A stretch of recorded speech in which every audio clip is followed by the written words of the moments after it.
In a small town where the roads were dusty and dreams often faded before they could blossom, lived a man named Imran. He wasn't born into wealth or privilege. He didn't drive a fancy car or wear polished shoes. But he had something rare, a heart full of love and a mind filled with dreams. Imran worked as a welder in a local factory. His fingers were rough, scarred by years of labor, and his back bore the silent pain of countless overtime shifts. Yet every drop of sweat on his brow held meaning, because he wasn't working just for survival. He was working for a future, a home, and a life he promised to build with the woman he loved, Sarah. Sarah was different from the other girls in the neighborhood. She was graceful, soft-spoken, and carried herself with quiet confidence. When Imran first saw her helping an old woman across the street, he felt something stir in his chest, a feeling he had long locked away under the burden of responsibilities. After months of simple greetings and shy exchanges, their bond grew. A few shared cups of chai, conversations under the neem tree, and finally, one day, a proposal wrapped in simplicity and honesty. She said yes. Their nikah was humble, attended only by family and close friends. There were no grand marquees, no lavish catering. But what they had was more valuable: intention, purity, and a shared dream. From the beginning, they talked about building their own home, not just a structure of bricks, but a sanctuary of peace, trust, and love. They planned every corner in their minds: a small kitchen where she would cook his favorite meals, a sunlit courtyard where their children would someday play, and a porch where they'd sit together, old and smiling, remembering the journey. Imran took these dreams seriously. While many men in town relaxed after a day's work, he picked up extra shifts. Day and night, he worked tirelessly, sometimes missing family events, sometimes falling asleep in his boots. The money came slowly, but every rupee went straight into savings for the house. He stopped buying new clothes, stopped going out with friends, and even skipped meals just to save more. Sarah initially supported him. She made tea for him when he came home late. She encouraged him to be strong. But slowly, things began to change. She began spending more time alone, scrolling through her phone, complaining about the rented flat, the broken ceiling fan, the lack of outings. Imran thought she was just tired. He believed things would get better once the house was complete. Still, he never stopped. For him, the dream was sacred. It wasn't just about walls and floors. It was about proving to her and the world that even a man with nothing could create something beautiful through hard work and love. He imagined the day they'd move into their home. He pictured Sarah smiling as she decorated the walls, arranging cushions, and calling it their paradise. Every brick he bought with his savings felt like a piece of his heart being laid into the foundation. His hands were calloused, his nights were sleepless, but he never once complained. People admired his determination. "He's building a palace for his queen," they'd say. And Imran would just smile, tired but hopeful. And Sarah? She'd nod along when he talked about house plans. But her eyes, those once soft, dreaming eyes, had begun looking elsewhere. Imran noticed but dismissed it. "She's just dressed," he told himself. "Once we move in, everything will be perfect." He didn't know then that the home he was building wasn't just a dream. It was a trap, his own cage of trust, and someone else had the key. But that moment hadn't come yet. At this point in the story, Imran still believed in love. He still believed that hard work pays off, that good women don't leave, and that dreams built together can't be broken alone. He didn't know he was pouring his life into something that she would one day sell and walk away from, without a trace, without a goodbye. The sound of hammers striking steel became a familiar rhythm in Imran's life. Every morning before the sun could rise, he was already out on the dusty road to the factory, and often he'd return when the moon was high and the world fast asleep. There was no break, no pause, only work, sweat, and purpose. The land he bought on the outskirts of the city wasn't much, but it was his. A 5 marla plot surrounded by silence and sand. For others, it was empty space. But for Imran, it was a map of dreams. He saw not just a house but a future. The kitchen where Sarah would cook in peace, the nursery for a child not yet born, and a quiet corner where he could finally rest, away from noise, away from struggle. But to turn dust into concrete dreams, money was needed, and he didn't have enough. So he doubled his shifts, morning to evening, welding metal sheets under the scorching sun. Evening to night, loading trucks, scraping metal, and inhaling smoke that clung to his lungs like chains. He skipped meals to save for bricks. He stopped buying painkillers for his aching back, telling himself, "I'll rest when the roof is up." One day, while wiping his sweat-soaked forehead with a torn sleeve, he overheard two co-workers whispering, "He's burning himself for that woman. Think she'll wait? She should. He's breaking his bones for her." Imran smiled quietly. He didn't need their validation. He believed in what he was building, both the house and the relationship. But with each passing week, the cost increased. Bricks weren't enough. Cement, iron rods, tiles, wood, wiring, plumbing, all demanded money. His savings dried out, so he turned to a small bank loan. It wasn't easy. He had no guarantor, no assets. But one officer, moved by his story, gave him a small loan with harsh terms. Imran didn't care. He signed the papers and, with them, signed away the next 5 years of his life in monthly repayments. Yet, there was no hesitation in his hands. Every rupee, every paisa, every grain of his effort was for her. For Sarah. She had stopped visiting the site. In the beginning, she would come, laugh at the dusty mess, point to where the bedroom should be, or argue about the color of the kitchen tiles. But gradually, she became distant. "I'm tired," she'd say. "It's too hot," or "I'm not feeling well." He didn't question her. He thought he was enough for both of them. As the house grew, brick by brick, so did his exhaustion. He barely ate, barely spoke. His hands were permanently stained with cement. His nails cracked. The only thing untouched by pain was his faith in Sarah. "She'll love it," he'd whisper to himself while laying down tiles with the mason. "She'll cry tears of joy the day I hand her the keys." The emotional toll began showing. His eyes sank, his smile faded. He no longer joked with coworkers. His body thinned, his voice weakened. Still, he pushed on. Neighbors started noticing. Old Uncle Karim, who lived down the street, once stopped him and said, "Beta, a man can build a house. But don't lose yourself in the walls. What's the use of a roof if your heart turns into rubble?" Imran simply nodded. Some words touched him, but others just passed through like wind. His heart was too busy dreaming, too loyal. Even his family grew concerned. His younger sister came one evening and said, "Bye. She barely talks to us now. She seems different. You're the only one holding on." He brushed her off gently. "You don't know her like I do. She's just stressed. It'll be okay once we move in." But deep inside, a quiet voice had started whispering doubts. Why didn't she ask about the construction anymore? Why didn't she pack? Why didn't she smile when he brought home blueprints? He ignored it. Instead, he gave more.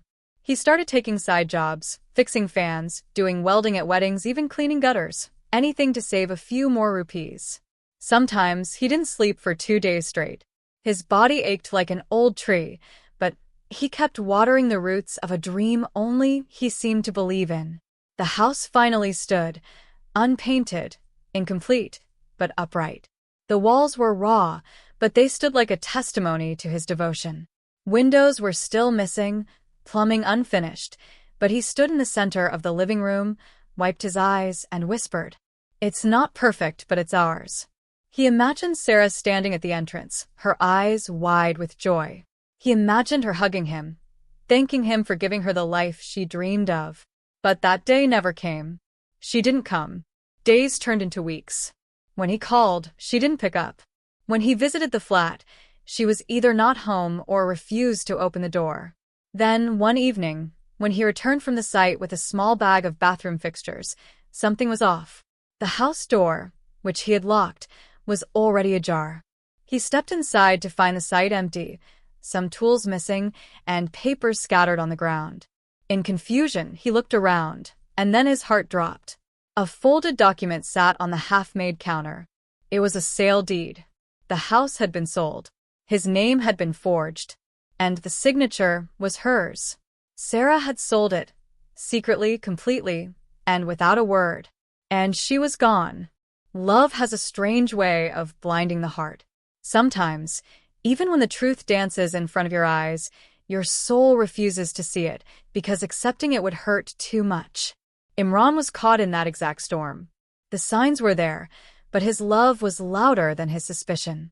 Sarah had changed, but not all at once. It started with little things.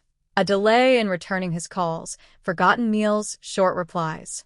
At first, he brushed it off. She's just tired, he told himself. After all, he knew he wasn't spending enough time with her. How could he? Every spare moment was swallowed by the construction site or extra shifts. He believed it was temporary distance for long-term happiness. But slowly, the changes grew bolder. She started dressing differently, more fashionable, more expensive. Where she once wore simple shalwar kameez, now she wore designer outfits, bold lipstick, and new heels she never mentioned buying. Imran noticed, but he smiled and complimented her, thinking, she deserves good things. Maybe I've inspired her to feel confident. He didn't know that confidence was coming from elsewhere. Conversations, once full of warmth and plans, became dry. She no longer asked about the house. She no longer cared if the bedroom tiles were white or gray. If he mentioned the paint, she'd just nod. When he showed her progress photos, she scrolled past them as if they were flyers from a street vendor. One evening, he asked softly, "Do you still want this house, Sarah?" She didn't even look up from her phone. What kind of question is that? Of course. But her tone was cold, mechanical. Her words didn't match her eyes. Imran felt a strange emptiness grow inside him. Still, he convinced himself, she's stressed. Maybe she's going through something. I just need to finish the house faster. But her phone became her fortress. Always locked. Always upside down. She'd step out of the room to answer it. Messages would flash on her screen at midnight, and she'd smile, a smile he hadn't seen directed at him in weeks. Once, while she was in the shower, her phone lit up. A message preview appeared. "I miss you. Same time tomorrow." Imran stared at it, his heart pounding. The number wasn't saved. He could have opened it. He could have found the truth. But he didn't. Because knowing would destroy him. He placed the phone back exactly where it was, wiped his face, and told himself it was a spam message. Maybe a wrong number. Maybe nothing. Love makes fools of men. Sarah had already started disconnecting. She no longer made tea for him when he returned. She no longer waited for him at the window like she used to. His footsteps at the door were no longer answered with a smile, but with silence or a sigh. He began eating alone, sleeping beside her, but feeling like a stranger. Her phone remained under her pillow, and her back remained turned. When he tried to talk, she gave vague responses. "You're always working. We never go out anymore. I feel like I'm invisible." He wanted to scream, "I'm working for us. I'm building your dream." But instead, he just lowered his gaze and whispered, "Give me a little more time, Sarah. It's almost ready." He didn't realize she had already moved on in her heart. That the man she texted at night wasn't just a distraction, he was a replacement. And every message she sent, every lie she told, pulled her further away from the man who had built a palace for her with his blood. She stopped helping with anything. No input. No support. She was just present. A ghost wearing her face. A shadow of the woman he had married. His friends noticed. "Is everything okay? She doesn't seem happy. Is she sick?" He defended her fiercely. "She's fine. Just tired. She's always been quiet." But even he began to feel the loneliness settling in like dust on forgotten furniture. One night, while he was quietly eating dinner, she announced, "I'm going to visit my cousin for a few days." No emotion. No warmth. Just cold, blunt words. Imran looked up confused. "Which cousin?" "You don't know her. She lives out of town." And that was it. No details. No explanation. No request, just a declaration. She left the next morning with 2 bags and a distracted goodbye. And something in Imran cracked. He sat in their small rented flat, surrounded by walls that felt more unfamiliar than ever. The silence was deafening. He stared at the empty teacup she had left behind and wondered, when did she stop loving me? Or did she ever love me at all? But even then, he held on to hope. She'll come back, he told himself. She's just confused. We'll be okay once the house is done. What he didn't know was that she wasn't planning to come back. Not as his wife. Not as his partner. She was making plans of her own, with another man, and the house Imran was building would soon become their currency of escape. His name was Danish. He wasn't richer than Imran nor smarter. He didn't have a grand job or noble goals. What he had, however, was timing.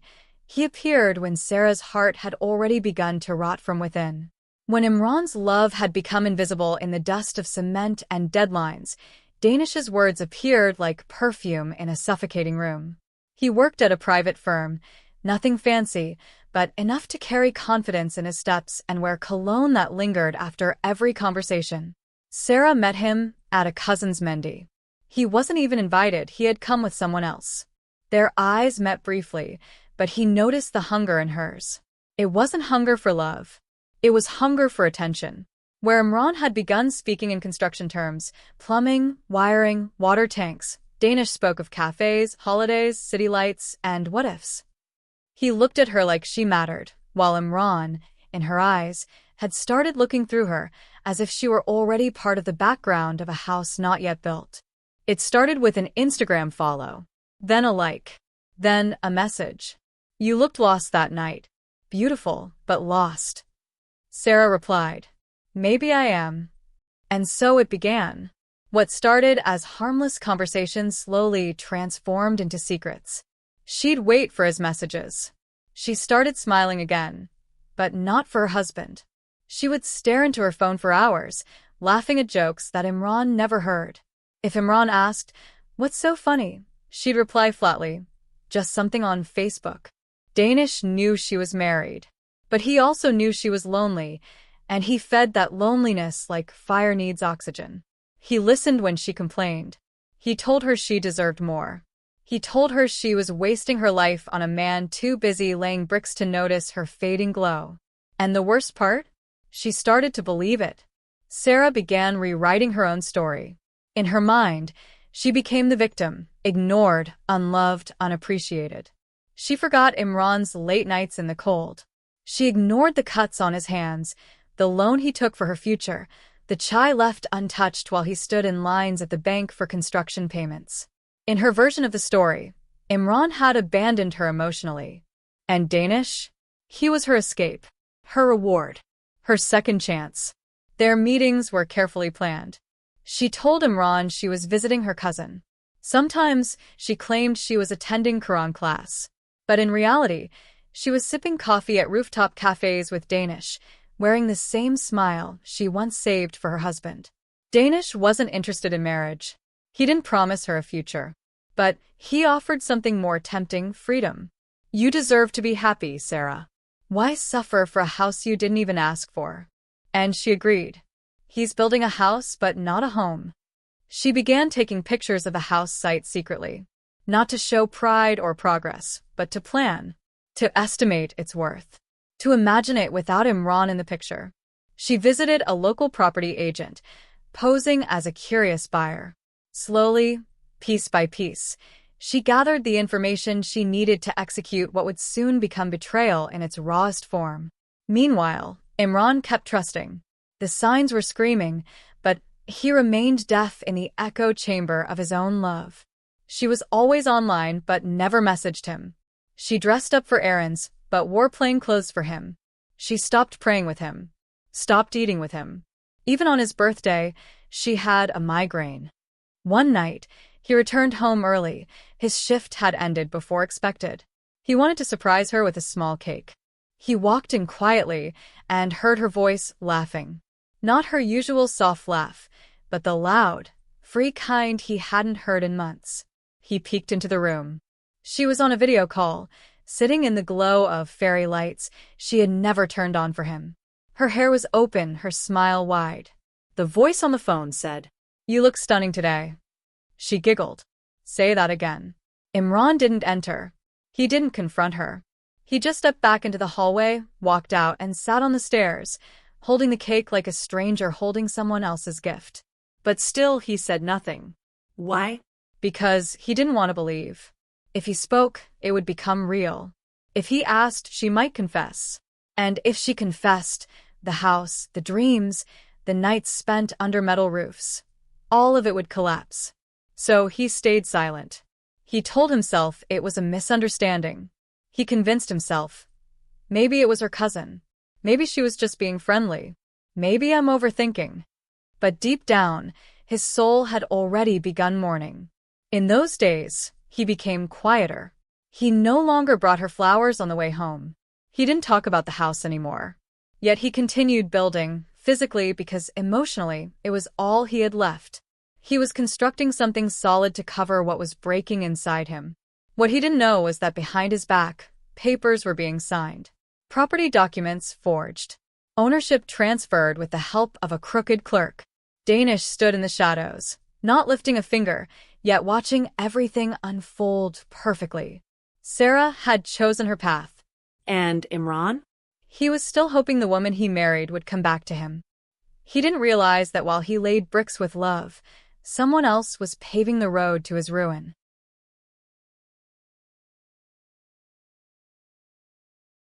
It was a Thursday evening, one of those days when the sky looks as tired as the man walking beneath it.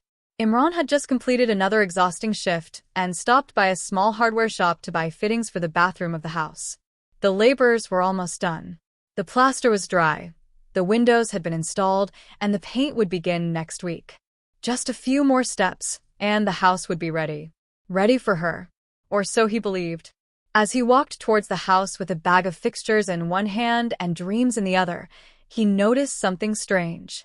The gate, always locked, was wide open. He frowned. Maybe the painter came early. He stepped inside, expecting to hear the echo of workers, the scrape of ladders, or at least the familiar sounds of unfinished construction. But there was only silence. He looked around. The tools were gone. The paint buckets had vanished. Even the electric wires he had just paid for last week, gone. The house stood eerily empty, hollow like a tombstone. He dropped the bag and rushed inside, calling out, "Hello? Anyone here?" No answer. Only his voice bouncing off the cold walls. Then, on the dusty kitchen counter, he saw something folded. A set of documents, bound with a red string, sat like a coffin waiting to be opened. With trembling hands, he untied the file. A sale deed. The house had been sold. Signed. Stamped. Finalized. Buyer, Mr. Danish Khan. Seller, Sarah Imran. His heart stopped. He read it again. And again. No mistake. Sarah had sold the house, his house, their house, the house he bled for, to the same man she had once claimed she barely knew. And she had done it legally. The fine print explained everything. A few months ago, she had somehow convinced him to sign a document she said was needed for water supply registration. Trusting her blindly, he hadn't even read it, just signed it between bites of roti late one night. That document was a power of attorney. A trick. A trap. A silent theft in ink and signatures. With that power, she had taken full control of the property. And now it was gone. His knees buckled. He fell to the floor, eyes wide, heart racing, lungs refusing to breathe. The cold cement pressed against his skin, but he couldn't feel it. The silence around him grew louder until it crushed his chest. He whispered, "No, this can't be." He pulled out his phone and dialed her number. Switched off. He tried again. And again. Nothing. He rushed back to the flat they had shared. The door was locked. He banged on it. A neighbor peeked through the curtain and said, "They left this morning. Big bags. A taxi picked them up. Didn't say where." Gone. Just like that. No goodbye. No note. No explanation. She vanished with the man who had stolen not just the house, but Imran's entire reality. His mind couldn't process it. He stood in front of the flat, unable to move, like a statue of heartbreak. All the moments flashed before his eyes. The chai they had shared, the plans they had drawn, the nights he worked overtime thinking of her smile when she would walk into their new home. That smile was now someone else's. The betrayal wasn't just in the sale. It was in the silence, the deception, the cruelty of leaving a man with nothing but air where walls once held meaning. That night, Imran didn't sleep. He didn't eat. He sat on the same empty plot he had once dreamed on, now just a stranger in a house that no longer belonged to him. By morning, he went to the property office. The documents were legal. The signatures matched. The sale had been processed 2 days ago. It was too late. The clerk looked at him with pity. "Sir, you should have read the power of attorney carefully. It gave her full rights." He left the office like a ghost, wandering through streets that looked different now. Nothing felt familiar anymore. Even the skies seemed to mock him. He went back to the house one last time. It was locked now. A new padlock on the gate. A small board hung on the wall. Property under new ownership, no trespassing. He stood there for hours, hoping she'd show up. That someone would come out and say this was all a mistake. But no one came. The house he built with sweat, sleepless nights, borrowed money, and pure love was gone. And so was she. He spent the next few days drifting like a broken kite, no direction, no string. Friends tried to reach out, but he ignored them. Family tried to console him, but words felt like dust in his ears. Even tears refused to fall. His grief was too dry, too deep. He walked past the street where they first met, past the tea stall where she used to smile, past the park bench where they once dreamed aloud. Now he only heard silence. Not the silence of peace, but the silence of betrayal, a loud, endless echo of everything she took and never returned. Imran didn't know what to do next. He had no home, no money, no closure, just a single haunting thought. How could she walk away from everything we built and not look back even once? There's a kind of silence that doesn't calm you, it suffocates you. That's what wrapped itself around Imran after Sarah disappeared. No screaming, no shouting, no closure. Just a vacuum where his soul used to live. The man who once built walls with his bare hands now had no roof over his head. Imran didn't return to the flat. He couldn't. Every corner held her scent, her laughter, the echo of lies she told with a smile. Instead, he wandered through the streets like a stranger in his own life. For the first time in years, he had no purpose, no destination. That night, he ended up in a small park, tucked in the shadows where the light from the street lamps didn't reach. He sat on a wooden bench, cold, cracked, forgotten, just like him. He didn't cry. Not because it didn't hurt, but because the pain was too heavy to flow out. It sat in his chest like concrete, unmoving, unshakable. Every breath was a reminder of what he had lost. And what hurt the most wasn't the house. It wasn't the money. It was her silence. Not even a single message. No explanation. No apology. Just absence. The park bench became his home for days. During the day, he wandered. At night, he returned to that bench, curled up with his arms folded tight around himself like a broken shell. He stopped eating. He stopped talking. The same people who once admired his dedication now whispered behind his back.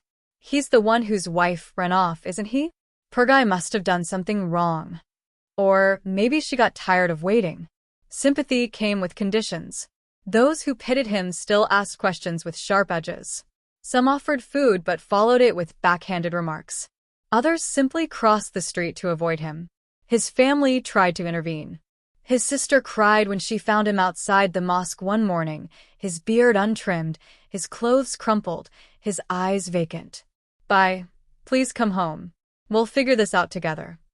He looked at her like a man underwater, distant, slow, unreachable. There's nothing left to fix. But even in his brokenness, a part of him clung to the memories. They haunted him like shadows, never touching, but never leaving. Flashbacks came without warning. Sitting across from Sarah, planning curtain colors, her head resting on his shoulder as they drank tea in silence. The first time she smiled at the mention of our home. The softness in her eyes when she said, "You're the only one who understands me." Now all those moments played like a cruel joke. He saw her laugh with Danish in 1,000 imagined scenarios. Heard her voice say, "I love you," in a tone no longer meant for him. Every time he closed his eyes, he didn't rest, he relived. The pain wasn't just emotional. It was physical, in his bones, in his gut, in the pit of his soul. It showed in the way he walked slower, how his hands trembled when he tried to hold a spoon, how his voice cracked even when he said nothing at all. A week passed like this. Then, too, the park guard began to recognize him. One night, the old man came and said, "You can't keep sleeping here, Beta. This isn't a place to die." Die. The word hit him harder than anything else. Was that what he was doing? Dying slowly? Was he waiting for something to pull him out, or just waiting to disappear like she had? That night, he didn't sleep. He sat upright, staring at the sky, searching for answers among the stars. He whispered a prayer, not for justice, not for revenge, but simply for strength. Ya Allah, agar tu animui isab mandala high to Nickelby tu high sokta high. The next morning, something shifted. Not much, but enough. He walked to the masjid and asked the imam if he could clean the courtyard for some chai and food. The imam agreed. That small task gave him routine, a reason to move, a place to stand where he wasn't invisible. One day became 2, then 5. He found work at a small tea stall nearby, washing dishes. It wasn't welding. It wasn't building homes. But it gave him warm hands again. A glass of tea at the end of a shift. A corner to sleep that wasn't cold. He still didn't talk much. He still avoided questions. But he showed up. And slowly, silently, the man who was left to rot on a bench began to stand again. Not whole, not healed, but breathing. One day, while cleaning a table, he overheard a couple talking about building a house. The man said, "It'll be for us. I'll make it just how you like." The woman smiled, and in that moment Imran didn't feel bitterness. Just a quiet ache and a whisper in his heart. Don't give your soul to bricks again. Healing doesn't come to those who sit still. It comes to those who search, not just for peace, but for the truth that was stolen from them. Weeks after Sarah vanished, Imran's silence turned restless. Something inside him refused to stay broken. His hands, once used to hold tools, now trembled with paper trails. Police reports, property files, legal notices. He wanted answers. Not just to punish, not just to shame, but to simply ask, why? He began with the police. The officer at the local station looked bored, leaning back in his chair as Imran laid out his case. A forged power of attorney, a sale made without consent, and a missing wife. The officer rubbed his beard, then shrugged. "Sir, she had legal rights. Your signature gave her that. It's not a criminal case. It's a civil matter. File it in court." Imran's voice cracked. But it was deception. Fraud. "I didn't know what I was signing." The officer gave him a tired look. "You should have. Paper doesn't care about trust." At the lawyer's office, things weren't much better. The young advocate flipped through the documents, shook his head, and said, "We can challenge the transaction, but it'll take months, maybe years. And expensive by very expensive." Imran stared at the floor. "Will I get my house back?" The lawyer hesitated. "Maybe. Maybe not. Depends on the judge, on evidence, on how far they've gone. Do you even know where she is?" That was the real problem. Sarah had disappeared. No digital trace, no family contact, no social media updates. It was like she never existed. But Imran had one lead. Her cousin, Fariha. He visited her home, stood at her gate like a beggar looking for old memories. Fariha opened the door and gasped. "Imran bhai. Please," he said. "Just tell me where she is." Fariha hesitated, then whispered, "She's in Islamabad, I think," with Danish. The name hit Imran like a slap. The man he had never met, yet somehow knew intimately. "Do you have an address?" No. But I heard she was working in a salon there. Danish helped her get in. Imran didn't ask how she knew. He simply thanked her and walked away. The next day, he boarded a cheap bus to Islamabad, a bag of clothes and papers in hand, and a storm brewing in his chest. The capital city was colder than he remembered. The buildings taller, the people faster. He walked street to street, salon to salon, showing a picture of her, an old one from better days. Most shook their heads. A few nodded vaguely. Then one receptionist finally said, "Yes, she used to work here. Not anymore. Left a few weeks ago." Imran leaned forward. "With a man? Tall? Beard? Drove a black Corolla?" The receptionist nodded. They left together. No forwarding number. No contact. Sorry. Once again, a dead end. Each night, Imran returned to the cheap hostel with more questions than answers. He stared at the ceiling and imagined her sitting across from Danish in some apartment, laughing, Free. untouched by regret. And inside him, revenge started to whisper. He imagined bursting into their home, throwing the sale deed in her face, demanding justice, making Danish pay. He imagined her crying, begging, realizing what she had destroyed. But the next morning, all he felt was exhaustion. He wasn't that man. He didn't want to become like her, cold, calculating, hollow. What he truly wanted was closure. To look her in the eye and ask, "Did I matter at all?" To hear her say it. To let it finally die inside him. But she was gone. Not just physically, but beyond the reach of conscience. The law had little to offer. She hadn't stolen cash. She hadn't committed a violent crime. She had used trust like a key and walked out through the front door, legally but not morally. Imran stood outside the district court, watching lawyers walk past in black coats like faceless judges of fate. He had papers in his hand. He could file a civil suit. He could fight for years. He could exhaust what little he had left. Or he could let it go. Not out of weakness, but out of mercy for himself. That night, sitting alone on the rooftop of the hostel, he whispered to the stars, "Ya Allah, if justice comes, I'll accept it. If not, just give me peace." He tore the last copy of the sale deed and let the pieces fly into the wind. It didn't fix anything, but it felt like the beginning of an end. He returned home the next morning, not to a house, but to a city that no longer mocked him. His friends saw a new look in his eyes. Not hope, not joy, but a quiet, exhausted acceptance. The man who once chased shadows was finally ready to face the light, however faint it might be. It happened when he had stopped looking. Imran was walking out of a pharmacy in Rawalpindi, picking up painkillers for a headache that hadn't left him in days. The street was crowded, rickshaws honking, shopkeepers shouting, children chasing a stray dog. Ordinary chaos. Then he saw her. Not in a dream. Not in a flashback. In real life. She stood across the road, laughing beside a boutique stall, her hair tied back, holding a shopping bag. And standing next to her, Danish. Arm casually resting on her shoulder, like they'd known each other for years.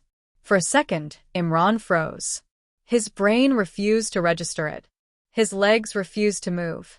But his heart began to race, the world narrowing to just the three of them, the noise fading into a dull ring. He crossed the road. Each step felt heavier than the last. She saw him when he was a few feet away. Her face stiffened, not with guilt, but annoyance. As if his presence was a disturbance, not a reckoning. Danish turned next, his eyes narrowing, jaw tightening. Imran stopped a few steps away and looked directly into her eyes. "So it's true," he said, voice low but sharp. "You're really alive." She crossed her arms. "You shouldn't be here." He gave a broken laugh. "I spent months looking for you. I slept on benches. I lost everything. You sold the house, our house, and vanished. And now you say I shouldn't be here." Sarah glanced away, then back again, emotionless. "I didn't vanish. I moved on. You should too." Moved on. Like it was that simple. Like love was a switch, and betrayal just a side effect of growth. Imran turned to Danish. "You knew everything. And you still helped her destroy me." Danish smirked, stepping forward. Destroy you? She was already broken when I met her. You made her feel invisible. I just gave her a choice. Imran's fists clenched. His body trembled, not with fear, but the surge of everything he had buried. A choice? I worked day and night for her. I bled for her. I gave her a home when I had nothing, and she turned it into a deal. Sarah rolled her eyes. You built a house, Imran, not a marriage. You were obsessed with bricks, with progress, with your pride. I was alone. Imran stared at her. So, you punished me by stealing everything? You could have left. But you had to take the one thing I built with love. She shrugged. I deserved compensation. Compensation. The word hit harder than a slap. Danish chuckled. You're still here crying about a house? Pathetic. Imran took a step forward, his face inches from Danish's. No. I'm crying about how easy it was for both of you to rip someone's soul apart and feel nothing. There was a silence. Then Imran turned to Sarah again, softer now. His eyes glistened, not with anger, but something far more painful. I just wanted to ask one thing. She looked at him. Did you ever love me? She hesitated for half a second, then said, I don't know. And that was worse than a no. It meant everything was conditional. That her love had been tied to comfort. That when life got hard, she didn't fight, she calculated. Imran nodded slowly, then whispered, Thank you. That was all I needed. Danish stepped in mockingly. What now, hero? You want to hit me? Scream? Beg her to come back. Imran looked at him with eerie calm. No. I just wanted to see your faces when I finally stopped needing either of you. He turned around, walked away. Not because he had forgiven, not because he was healed, but because the weight of the truth, now fully revealed, no longer chained him.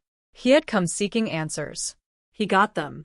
He had imagined rage, imagined confrontation, imagined tears. But now he realized sometimes the biggest closure is silence. As he disappeared into the crowd, his breath grew lighter. The ache still lived inside him, but now it had a name. A face. A final page. He didn't look back. And neither did they. Because that chapter was over. And in the ruins of betrayal, Imran finally found something Sarah could never steal. His will to start again. There is no straight road out of heartbreak. It's not a ladder you climb. It's a maze you get lost in, sometimes taking one step forward, then two back. Healing isn't poetic. It's messy. Exhausting. Silent. Imran learned this the hard way. After the confrontation with Sarah and Danish, something shifted inside him. Not peace. Not closure. Just space. Like his heart finally made room to breathe again. He didn't return to the same city. Instead, he moved to a small town on the outskirts of Peshawar, far from familiar faces and whispers. He rented a modest one-room space above a tailor shop. The rent was cheap, the noise less, and the people indifferent to his past. And for now, that's what he needed, anonymity. He found work at a small metal workshop, a step down from the dreams he once built, but at least it was honest labor. The owner, an old man named Gohar, never asked questions. He just handed him gloves, a welding mask, and trusted his hands. Those hands remembered. Muscle memory does not fade with heartbreak. Each spark from the welding torch felt like a tiny burn on his chest. But he kept going, day after day, hour after hour. One evening, Gohar brought him chai and asked, You don't talk much. You carrying something heavy? Imran looked up and gave a faint smile. Something that's not mine anymore. But I still feel it. Gohar nodded, as if he understood, without needing the details.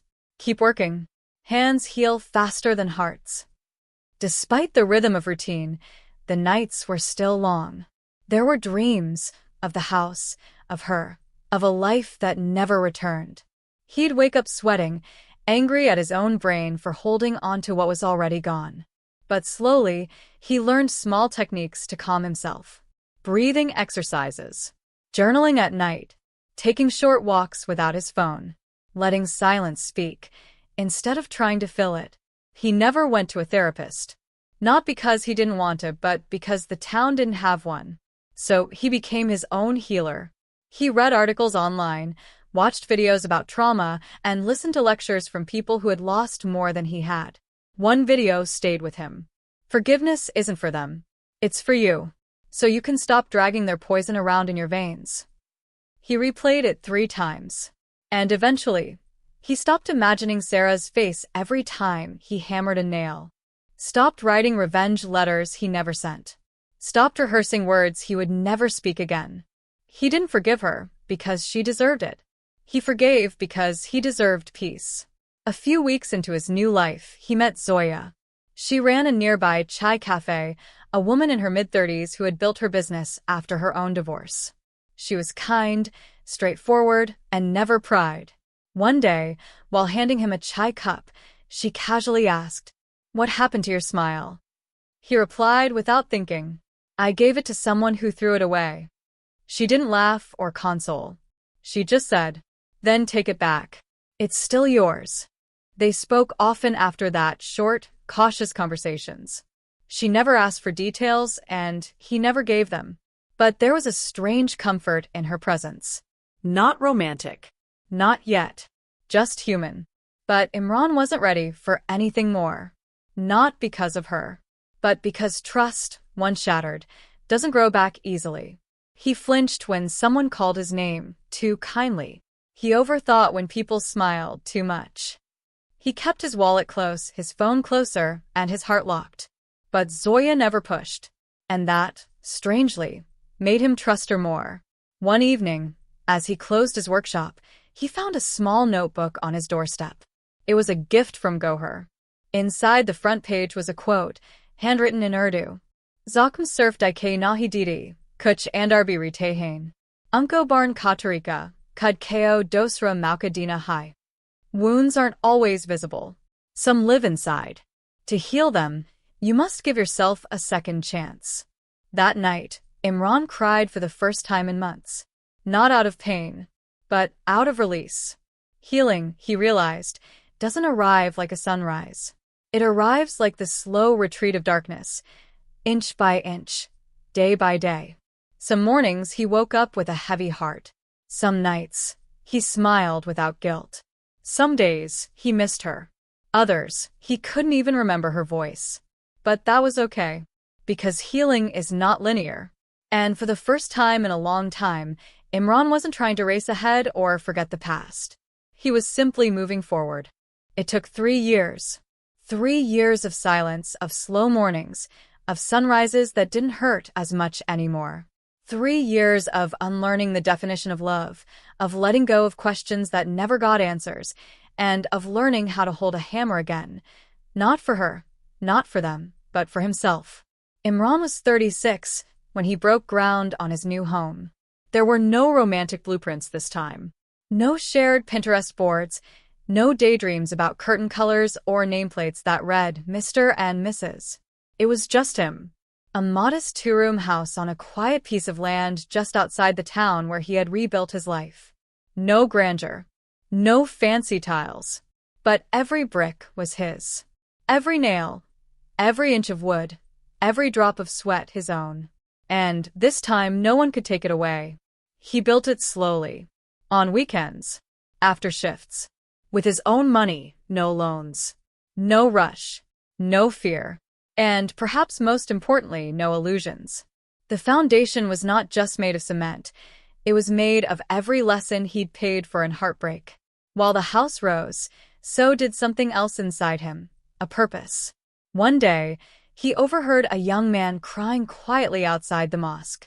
His wife had left him, taking their savings. He had no one to talk to. No one who understood. Imran sat beside him, said nothing for a long time. Then finally asked, "Want to talk to someone who's been through worse?" The man looked up in disbelief. That was the first. In the months that followed, others came. Quietly. Hesitantly. Men and women both. Betrayed spouses. People cheated by loved ones. People who didn't want pity, just someone who wouldn't judge their tears. Imran began meeting them weekly at the back of the tea cafe. No banners. No formal group. Just a circle of broken people slowly putting themselves back together. He never gave advice. He told stories. His own. Raw. Honest. Without glorifying pain or demonizing the one who hurt him. She took the house, he would say, but I kept my soul. And every time he repeated it, the weight on his own shoulders grew lighter. The day the new house was completed, he didn't throw a party. He simply stood at the doorway for a long time, barefoot, hands on the frame, eyes scanning the empty but peaceful interior. There was no furniture yet, just a prayer mat, a kettle on a small stove, and the soft hum of wind through the windows. And somehow that was enough.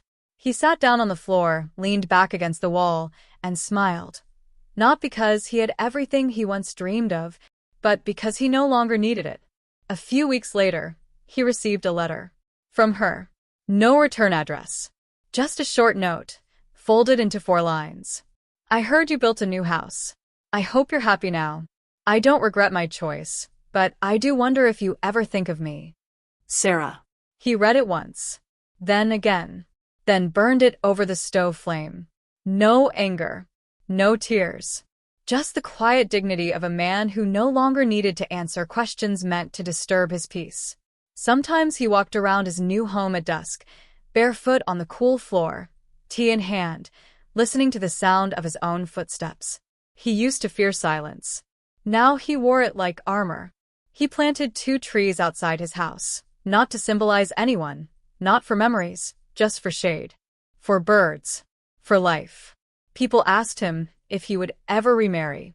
He would smile and say, maybe, but I'm already complete. The world measures success in material things, cars, homes, marriages, bank balances. Imran's success was none of those. His success was in freedom, from expectations, from pain, from the need for someone else to validate his worth. He became the man people went to when their lives shattered. Not because he had all the answers, but because he survived and still had softness in his eyes. One evening, a young woman from the support circle asked him, how did you survive her betrayal without hating her? He thought for a while, then replied, I hated what she did. I hated the way she made me feel disposable. But if I carried that hate with me every day, she would win twice. Once when she left, and once every day after. He took a sip of chai and added, so, I chose to keep the pain but leave the poison. As night settled over the horizon, Imran sat at the doorstep of his new home, alone, but at peace. No wedding photo on the wall. No gold bangles in the cupboard. No memories that kept him awake anymore. Just the stars, the wind, and a man who had finally stopped chasing what had already let him go. He whispered to the night sky, not as a victim, not as a broken man, but as someone who had learned the slow, brutal, beautiful art of healing. She ran away with a house, but I kept my soul. And, in that quiet declaration, he became free. The end. Or perhaps the real beginning.